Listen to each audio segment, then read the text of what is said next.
sitting a little lower today, as you can see. Yeah. You noticed that? I have a new chair in here. Do you like the lower? Well, I like the chair a lot. It feels good, you know. Yeah. Can you raise it up some? We're working on it. Okay. We're trying that. Dave's been in the chair. He's been trying to raise it up, but I don't mind it of the lowness. Just got to get used to it. Mm-hmm. Yeah, Dave. See, you can probably reach better. Yeah. You're taller, longer. Yeah. Than Dave. I can see Dave having a problem with that chair. He told me. He said, I'm having an issue. He's in here in the afternoon, you know, and I have to tell you a couple of things about this chair. I've been through a lot of chairs on this show. I think it's talked about behind my back. I think it's safe to say, for those of you who may be in my age bracket and have listened to this program and maybe this radio program station for a long time, even before you joined this team, yes, your reputation was a chair destroyer. In studio, in office. Okay, that's right. And I didn't see it until recently, but there's a scene in The Lion King. It's called The Elephant's Graveyard. And that's what we used to call the area where all of your dead chairs used to go, because they just kind of go out back by the gas grill that no one ever uses. And that was referred to privately behind your back as the elephant's graveyard. I was afraid of that. You were the elephant. Yes, and it's one of those things where I tried to lie to myself that I'm not really responsible for breaking. It's America's chair manufacturers. And I've got to... Exactly. First, I blame the manufacturers, and then I owe an apology to my accountability buddy, Biggie, because for a long time there, every couple of years, my chairs would start going wobbly and everything, and people would say, "Oh, you broke another chair," and I'd say, "Well, Biggie sits in it, you know." Yeah. But pre-show for exactly like 3 minutes. Pre and post. And I would always say, you know, Biggie with that huge weight problem, and he's, you know, every time he sits in it, just, you know, just totally destroying whatever the hydraulics are. That's right. I said the hydraulics can't take that. So the last, I'd say 2 or 3 chairs before this one that I went through and, as you say, got put out in the elephant graveyard, they'd take them out and somebody would say, "Man, you are rough on chairs." I'd say, "You know what? That's Biggie. It's mostly Biggie. It's mostly Biggie, you know, Biggie." And they go, "Oh, yeah. Yeah, makes sense. Makes sense. Yeah, it makes sense." That's Biggie, so large. And when he sits in it, doesn't matter how long, because as soon as he puts his weight on it, that's it for that chair. Wow, thanks. Yeah. Again, it was behind your back. Yeah. I want that stressed. Yeah. As an aside, people always say it to my face. But what I say to you is, no, don't. Say it behind my back. Why would I want to know? You don't want to know. You never want to know. Why would I?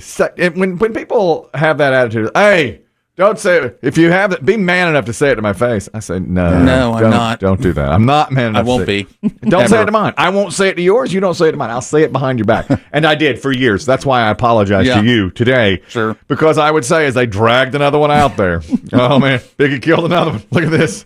Even though I sit in it 97% of the time, I would say, "Oh, man, Biggie got it."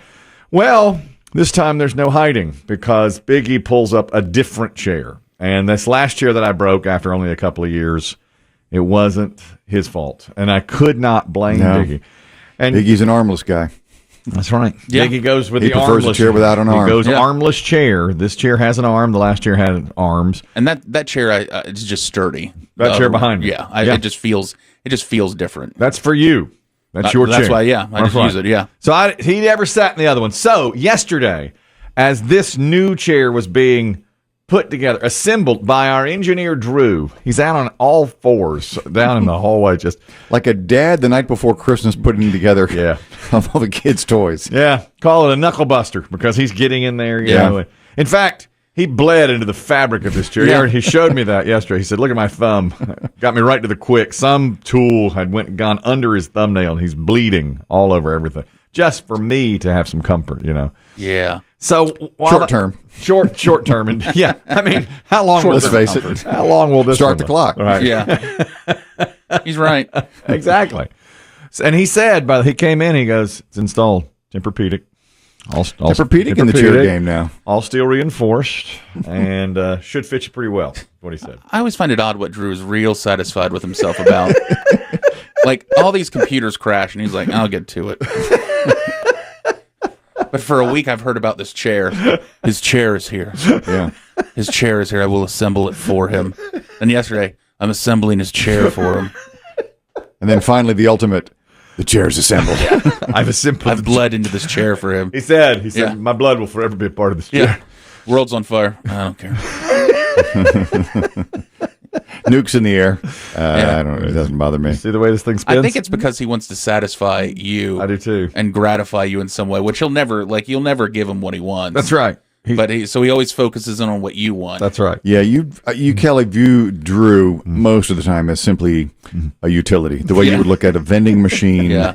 or a microphone. Or 2 weeks now. I'm in the office before you are. You come down the hall, but it's an open door office. Yes. And Drew's office is the last stop before you get to ours. And you're like, Drew, where's that chair? Not hello. No. How are you? Good morning. Good to see you. Yeah. Where's that chair? You're the same way with your laptop. Like, you'll mess up something on your laptop. You'll be like, what kind of laptop did Drew give me? Drew! And it's because you've gone to some dirty site. Nothing works around here, Drew. You've compromised our network. I can't deny any of this. Why can't I print? I can't deny it. And yesterday, poor Drew. My printer's just printing some young girl's coochie. Drew! I don't know how this got here. Fix it. That's right. I cannot deny this. Not a word. No. And yesterday, he comes to me. The chair is finished. Well, all right. About time. About time you got that And chair. I'll be the judge of it. He said, tell me what you think about that chair. He's like, I can take a little out here and do a little, I can adjust it if you need. Yeah, we can adjust the tension. Okay. I like it. It feels good. But the whole thing, here's the thing you don't even know. Once the chair was finished, it was being like wheeled around the hall. Drew had finished it and bled into it and all of that. And then another coworker of ours, his name is Taylor. He's over in billboards. Okay. And I know what you're thinking. We have billboards. Yes. We do. We do. Yeah, we're expanding into billboards. And so Taylor says, and I hear him say this loudly in the hallway, Kelly goes through more chairs than he goes through pickleball paddles. And I was so hot under the collar. I was sitting there, my fists clenched, just clenched at my desk. And I rose up to go out there. But then I thought, what can I say to that? It's really the truth, The fossils speak for themselves. I can't deny it. I can't deny it. That's true. If you go out back, it's it is a boneyard of chairs. You're right. And they look like that Lion King elephant graveyard. Yeah. They're all askew and the bones are laying everywhere. Yeah, the once proud beasts Yeah. lying in ruins. Some are missing wheels. Oh, yeah. Or just one wheel. That is so true. Yeah. So when I was just shaking, and I was like, I'm coming back at this now. I said, I'm pushing back. But then finally, and he kept on talking out there. He's like, man, that guy will go through some Yeah. And I was ready to blame Biggie, but there was can't. Well, maybe if Biggie wouldn't sit in my chair, he doesn't. Exactly. And I wanted, but I couldn't say that to him. Yeah. Maybe if Drew bought quality chairs. I do. It's a Tempur-Pedic. I spend a lot of my budget on chairs for you. I know. They have to budget. In the line item, there's Yeah. a Chris Kelly chair budget. But this one, I really like. It's a new one. Okay. And so Okay. far, so good. I really... Does it have the... Can you lean back? No, I think I can. I can't right now. It's currently disabled, yeah, that I think, feature? I feel a lot of gears below it. So I haven't messed with it yet. You guys are younger than I am, but maybe you saw this happen too, because I haven't always had desks with real chairs. I got a nice one now. I got a nice one in the office. That's too. nice, yeah. But when did the arms on chairs start to move? I don't know. The forward backward thing. That's a good Because question. they move all the time, and I'm sure you can lock them. I don't know how to do Yeah. it. Oh, I'm just... So now they slide. They go up and down and back and forth. There we go. Yeah, I was... Right now, these arms are at a good height for me, but they hit the table. So I just was thinking... You have full range of motion. Yeah, and I was thinking to myself, do they go up or down? And they do. Just when you said that, I thought, they do. Almost everything on a chair is adjustable now. Right. They're doing the office chairs have come a long way. Remember the standing desk? Our friend Sabrina got one. She has one. Yep. She works here. and you literally stand at your desk. Yeah. And that's like the kind of thing. There was a time when I worked in radio in the 1980s, mid 1980s, and they had the like knee forward, better for your back chair. Do you remember that? I do remember that. They came and went. Yeah, I guess that wasn't really You kind of like it was. I didn't even. You were kind of like on your knees, but your weight was on the front of your middle leg. That's right. It was supposed to take the tension off of your back. There was a time in the early aughts when my wife and some of her coworkers, when they were working in public accounting, sat on exercise balls. Yes, remember those things? I remember that. It was supposed to keep your core engaged while you're typing. I do remember that. I think some people still do that. So really? An exercise ball. I'll tell you, these stand-up desks I've seen now. I was watching a documentary last night. One guy had an automatic stand-up desk. Like it would go, he was seated, he would kind of rise seated, and then would rise and he'd stand up, lower again. I hadn't seen anything like that before. You took your eye off the NCAA tournament last night. I did. I got pulled into something on Netflix. You know how they're winding Chris Demm up now. Huge upset last night. If you missed it, St. Mary's beat Kentucky. Peters. Jeez. Yeah, St. Mary's would have made sense. Jeez. Yeah, St. Mary's is good. Yeah. St. Mary's is good. I apologize. St. Peter's. Exactly. Where are they? Exactly. We think New Jersey. Okay. It's a school of like 2,000 students. I was watching even in the second half, and it was tight, but I thought Kentucky's eventually going to I said the same thing to my wife. I said, Kentucky's keeping it close, but they're blue bloods. They're going to win. I thought they're going to knock them out here by 7 at the end, and that'll be it. Well, it went to overtime, and I heard the St. Peter's coach say this morning he knew when it went to overtime we're going to win because he's like we're fresh and we're playing great defense, and he said they did played what I saw. They played great. I was getting alerts on my phone and keeping up. And when I saw it go to overtime, I said, "Nah, this is where Kentucky steps Me up." too. Every time a game goes to overtime, I was like, "Well, the blue blood, Exactly.